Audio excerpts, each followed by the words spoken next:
Ажырашуунун алдын алган эң жөнөкөй мисал айтайынбы? Телефонуңдун бетин ашыгып тиктегениң сыяктуу аялыңдын да бетин күлүп сүйүп тиктеп тур. Телефонуңдун бетин сылаганың сыяктуу аялыңдын да жан дүйнөсүн, рухун сылап тур. Телефонуң жаныңда жок кезде аны сарсанаага батып издегениң сыяктуу аялыңдан да тез-тез кабар алып тур, телефон чалып тур. Жөнөкөй мисал, бирок үй бүлөңдү, никеңди куткарат. Бул бир гана эркектерге эмес, аялдарга да тиешелүү.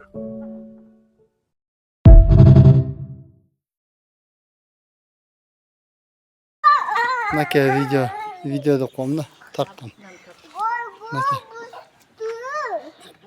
Aman yumuşak sonunu gene bırak. 2 metre çıkart da kendi. 2 metre çıkart. Yengere. Oha.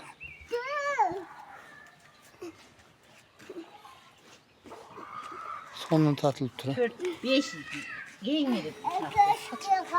O kaç kalem. Begüm ya özünü tatlı.